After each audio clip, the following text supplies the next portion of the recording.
long will it be till you find the truth? How long will it be till you find the you? How long will it be till you see what's wrong? How long will it be to sing this song?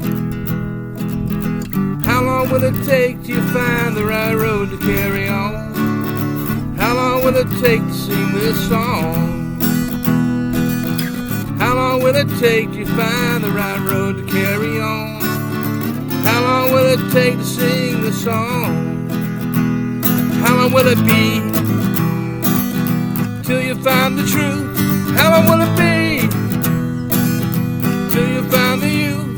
How long will it be till you see what's wrong? How long will it be till you sing the song? Yeah. How long will it take till you find the right road to carry on? How long will it take to sing the song?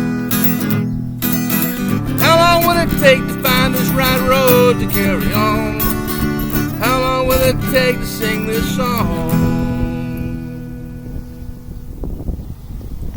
Okay, welcome to Finding Truth. This is a podcast about working our way through controversial issues until we find out what we believe to be the truth. My name is Layla. This is my partner, Autry O'Day. Hello. And tell us a little bit about how long will it be? Well, I've been writing this song. I wrote this about 15 years ago, and it was basically about my life at that time, where I was basically thought to myself, how long will it be till you find the right road to carry on? How long will it be to sing the song, the right song you're trying to do? And how long will it be? How long will it be? And that's the way I felt about the situation. Okay. So in this podcast, we'll actually be exploring our way to the truth through different songs, videos, poetry, book readings, and Bible readings. So right now we are going to hear, what's the song that you were going to play for Old us? Blues Man. Old Blues Man. So would you please share with us Old Blues Man? Yes.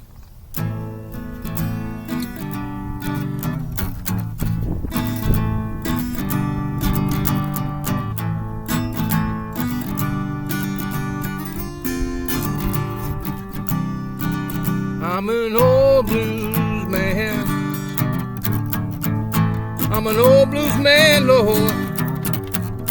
I'm an old blues man, and I take it as hard as I can.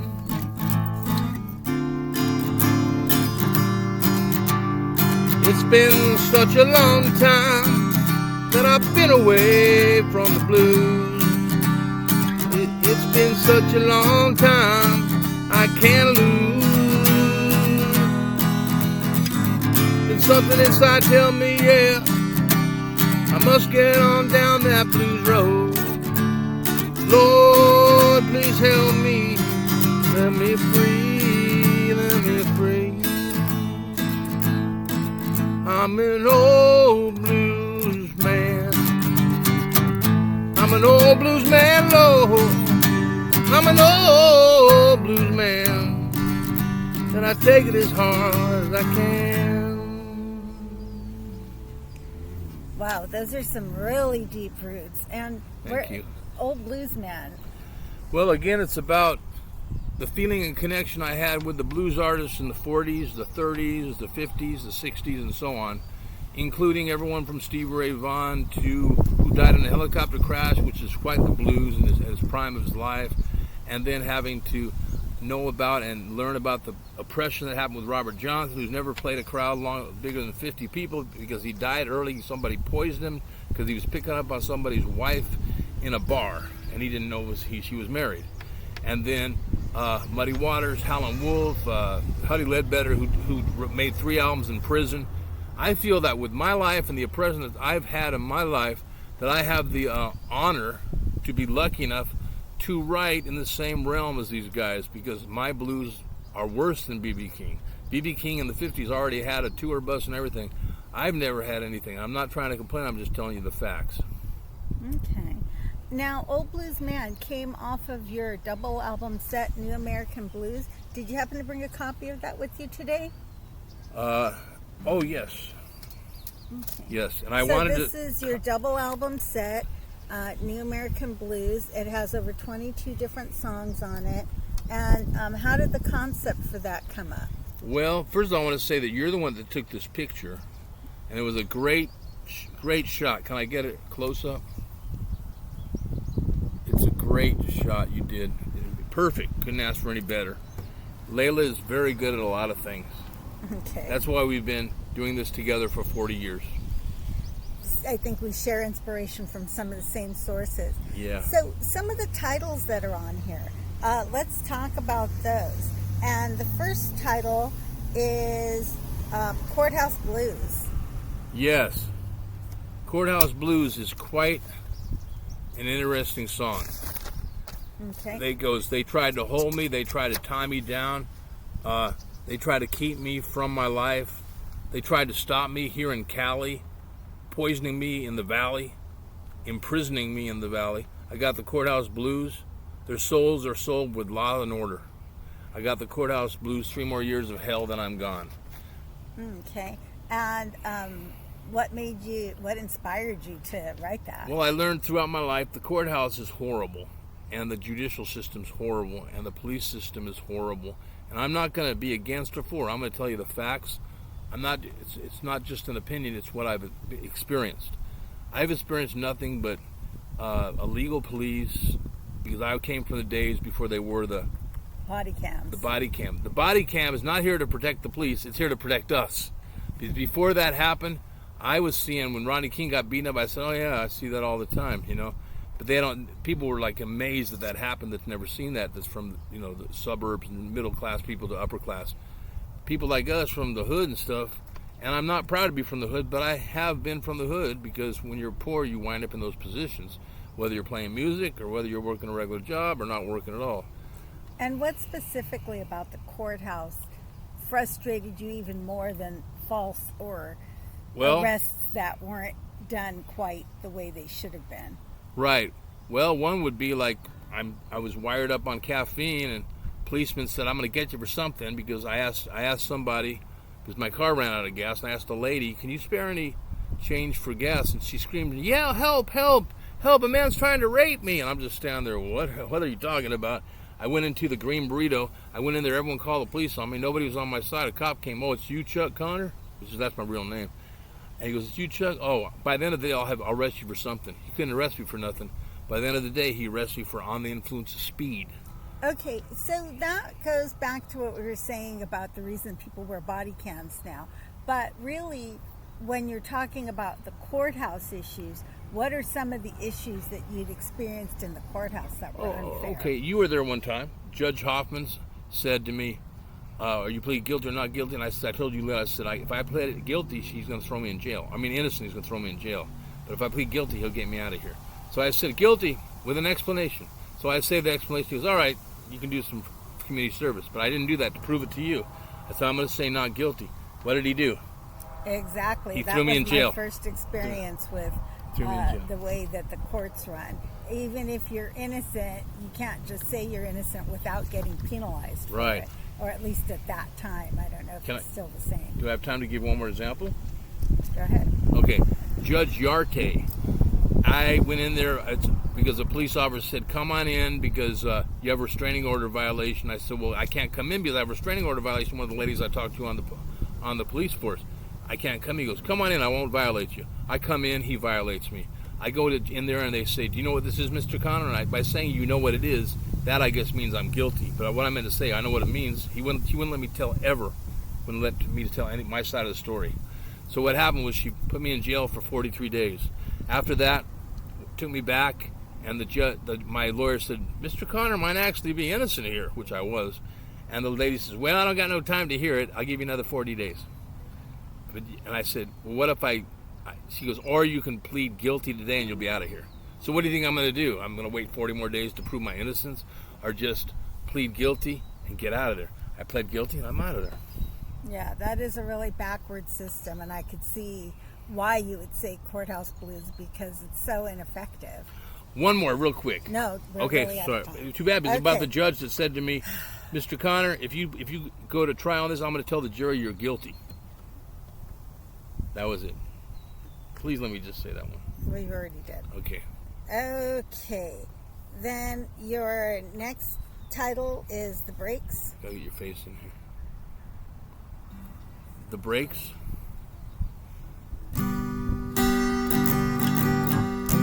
Been a high time of hard ass lot to make me see. It's been a high time of hard ass lot to make me leave. It's the pain and despair, Lord, it bothered me. I must have took the wrong turn when they passed out the brakes.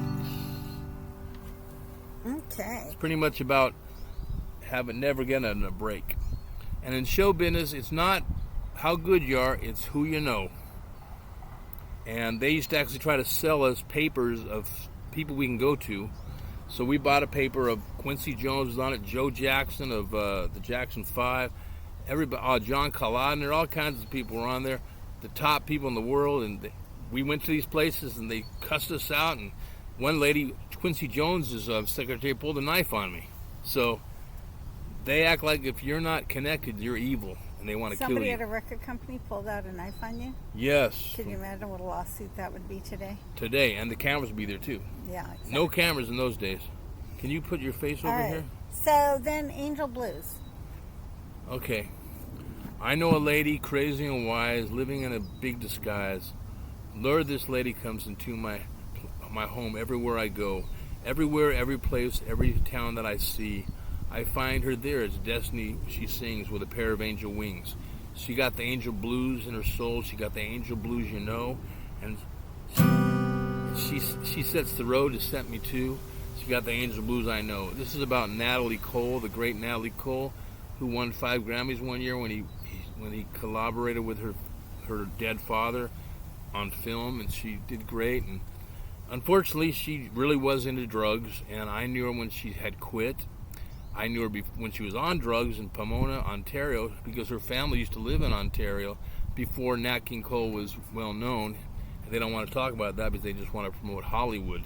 So what's happening is it's a miracle. I was out in Nashville, Tennessee, had a couple shows out there on Broadway, which is like the Hee-Haw. It's like the Sunset Boulevard meets Hee-Haw, you know? Remember the show Hee-Haw? Yes. It was like country. It was just like a. It was like a country comedy show. It was like a ghetto of the Strip, the Nashville, and it's normal to them. So trailer trash is like normal in Tennessee. I think you should not. Well, anyways, that's the way I felt. So I went to the Drake Hotel, went there, and with a 1,000,000 to 1, here's Natalie Cole in the room next to me, and we hung out again for another couple weeks and had a lot of fun. She's a good person, and I care about her a lot, and I mourned very much when she died. That was definitely a tragedy. We lost her very young. 65, I think it was. Was she at 6? She was already 65? She was born in 51. She told me she's 10 years older than me. Okay. So when I met her, she was like 57. I unfortunately didn't meet her when she was like at her peak of beauty. She's still beautiful, but you know, nobody's totally beautiful at 60. You know, like in comparison to a 25-year-old. You know. So Natalie Cole was still beautiful, but she was 57, 58. Well, she'd also endured a lot of medical hardships. And a lot of she had a relative to give her an organ, and all she wanted to do, she still liked to party, she still likes the hood, and she still would play poker with the boys at night. And then I lived with her for a while in the hotel, and she'd come in late every night, and she just liked to play poker with the boys. That's what she loved doing. And she still wasn't doing. She wouldn't do drugs anymore, alcohol. She knew that she couldn't do it no more. It was going to kill her. So she knew no more drugs or alcohol. She was totally sober. And that's probably what, like a lot of people are really a little better when they're like on drugs sometimes. You know, like me, I have more of a charismatic personality when I've drank a six-pack. Happy-go-lucky after you have some substances of sorts. So a lot of these entertainers you see, they are totally on drugs and alcohol. All right, so let's go on to a little bit lighter topic. Okay. This is a place that I spent a lot of my youth, Pomona. Yes. Let me get these really quick here. Let me get the right after. The buses are full of dads picking up their kids while moms are waking up on the county. 24-hour burrito stand. My mom's living on the county, excuse me. 24-hour burrito stands, hanging out all night, watching the hookers work and watching all the fights. The place is full of old-time gangsters, retired now with pride, reaching their children and their kids to take a different ride. Homeless by choice for most because of the drug overkill. Lifetimes living fast and we'll never get our fill.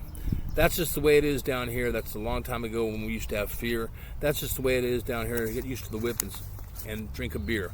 The area smells like alcohol, soiled to the bone. The place never judges me, treats me like it's home. Hotels run by greedy fools. It always comes to poverty. But I'll never forget this place or its history. The middle class and rich folks turn their heads down on this place, judging this part of town. They judge it a disgrace. What they don't know and what they haven't experienced, they just don't know, understand. That's why they don't understand this wonderful land. Here we don't have material values, prestige, fame, or glow of gold. Down here we have true morals and the wisdom of the old. No one can explain why we have so much less down here, just like no one can explain how much we have so much down here. That's just the way it is down here. Get used to the whip and drink a beer. And it's basically about where you came from and where I proudly claim to be on. I'll always say I'm from Pomona. I don't say I'm from Claremont. Claremont's the exact opposite of Pomona. Pomona is a true, down-to-earth, what is the word you say? Salt of the Salt of the earth, yes. And Claremont is a poser, wimpy, cowardly, scaredy cat, stuck up, high-class, snooty, fake place. I'm telling it like it is. Pomona, I've had some problems. I've been robbed there. Yes, I have. A couple times. I've been maced. I've been jumped. But for the first 40 years, nothing happened there of any crime or anything, to me. But then when it came around to late 2008, 2009, I got maced. I got ripped off $938. They pulled the gypsy on me, where 5 or 7 people just picked up the money. They kicked that out of my sock because they saw me put it in the sock. Somehow they kicked it out of my sock without me feeling anything. Here's my money all in front. People just walking by picking up money. I'm like, whoa, whoa. They ripped me off $938. I was maced. I thought it was acid. And they tried to get my car. Well, I ain't from Claremont. So the girl was grabbing my key to steal my car.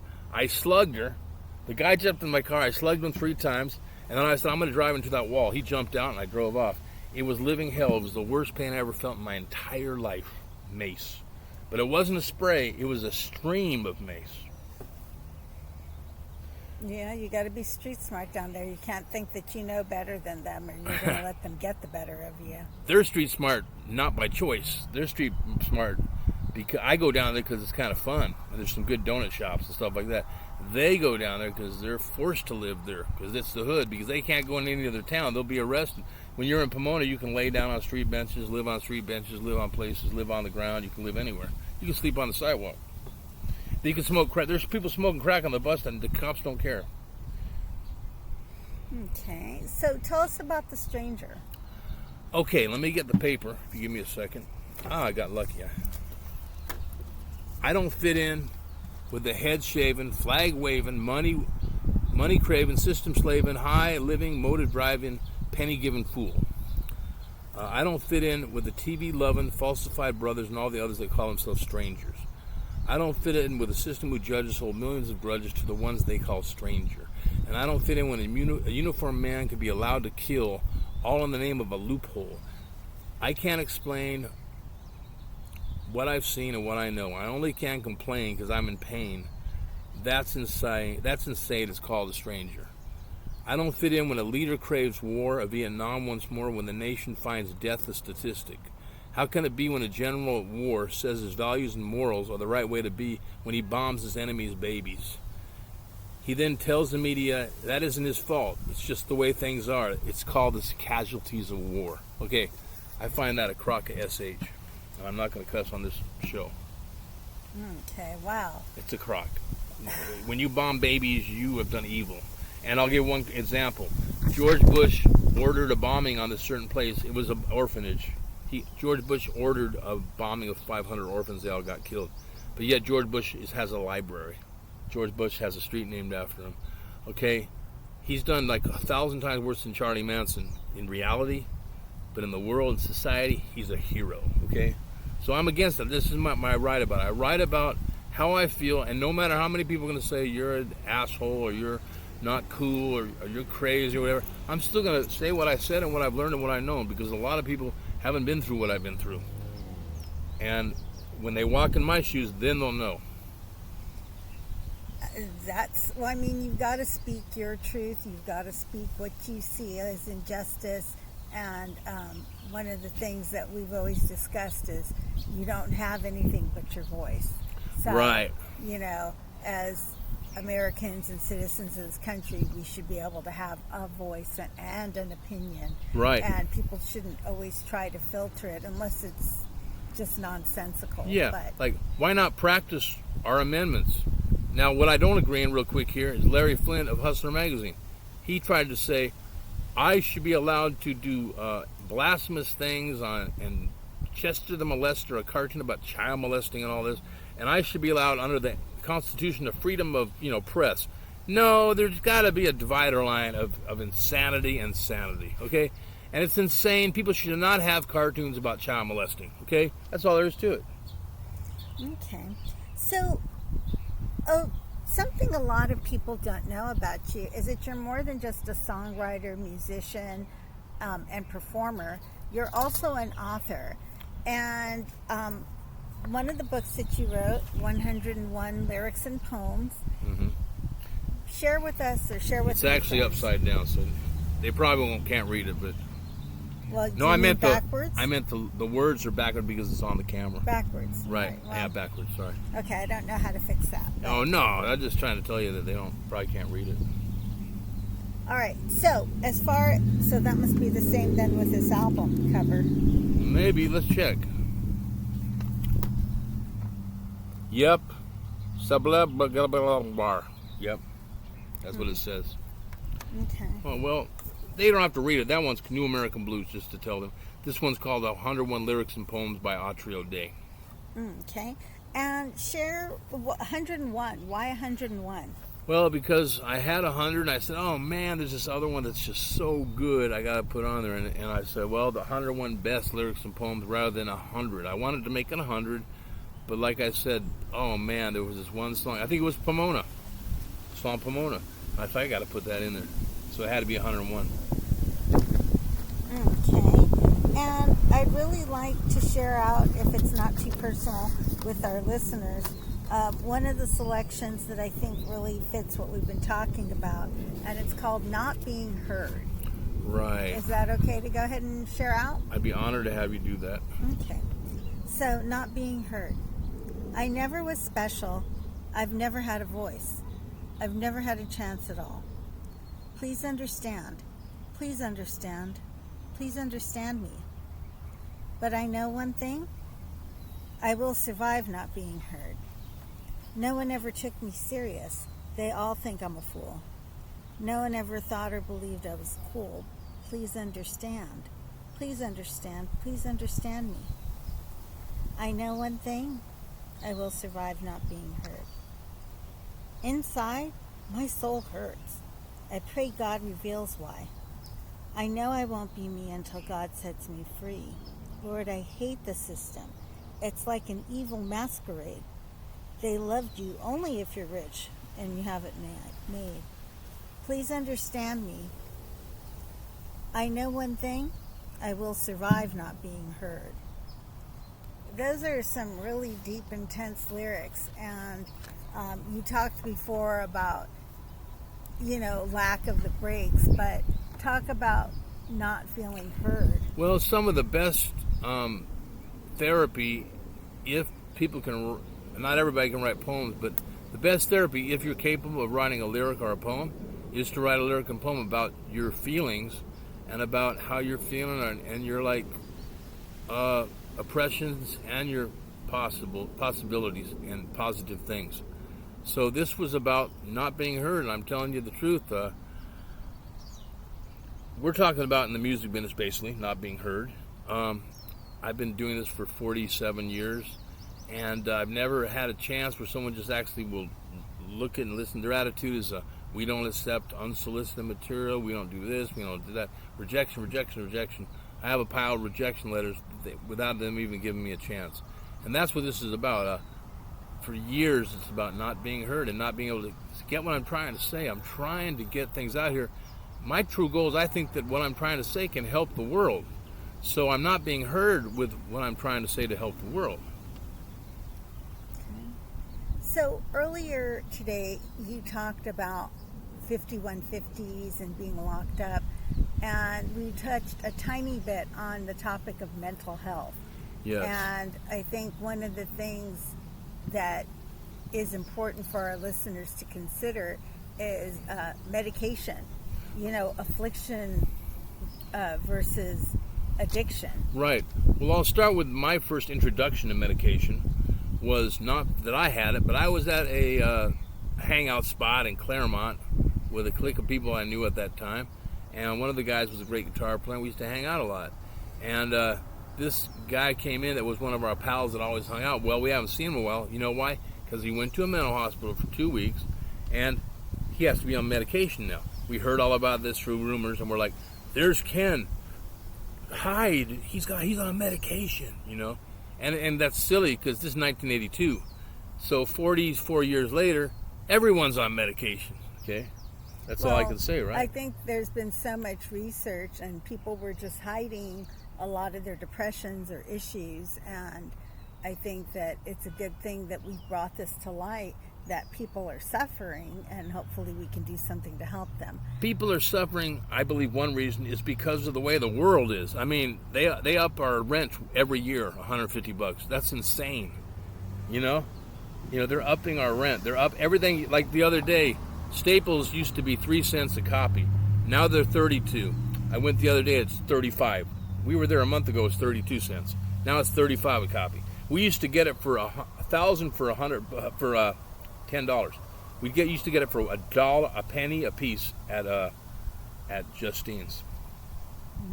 Okay. So it's because of the stress of the money. What do you think? I mean, I think that I don't know that specifically that causes stress, but I don't know that causes the mental illness. So some of these topics I know we have scheduled to talk about. I'm sorry. On our next installation. So I'll just say really quickly about medication that the people that are ill and stuff, they are sometimes born that way. They're done it because they've done a lot of drugs. They've had brain damage. But almost everybody seems to need to have medication, correct? Okay. Well, I don't know that there's a lot of people out there who've gone. You're the only one I know who ain't on medication. I mean, I could be. I mean, you might even be on medication. Yeah. Well, I'm not, but I'm just saying I could possibly use on a cholesterol or something. Well, that's a different kind. That's not a mental health one. So they're trying to get me on cholesterol, another thing, and they're trying to get. That's not mental health. Oh, it isn't? No. Oh, sorry. Okay. All right. So you had a reading you were going to share with all of our friends. So can you go ahead and do that? I would love to. Fear? Or you want me to try? I don't know which one. Well, we should talk about anxiety, right? Anxiety. What do you know? What do you think? I think we should have had this better planned out. Go ahead and read one. Well, it's still going to be positive. It's going to be wonderful to read this, okay? Anxiety seems to be all around us, all the time. Sometimes just the normal hassles of daily living can cause us to be anxious. Anxiety can steal our ability to enjoy friends, family, and life in general. Anxiety can contribute to high blood pressure, stomach or intestinal disorders, and heart attacks. It can even lead to panic attacks or nervous breakdowns. Sure, life is full of challenges, conflicts, and stressful situations, but we don't have to let them produce anxiety in our lives. Whether the cause or source, anxiety serves no good purpose. Life is short, too short to allow anxiety to steal the joy of living a peaceful, productive, and fulfilling life. God provides the key to combating anxiety in Philippians 4, 6, and 7. Do not be anxious about anything, but in every situation, do prayer and petition and thanksgiving. Present your request to God. God's behind us on it. He says we do not have anxiety. So we just get rid of your anxiety and trust in God. And the peace of God will transcend all understanding. And He's telling us this. And guard your hearts and your minds in Christ Jesus. That pretty much sums it up. Amen. That's a fantastic reading to end the day with. Maybe we can close out in prayer, and then plan on coming back and sharing out next time. We'll do the next podcast real soon. God bless and thank you. Take care.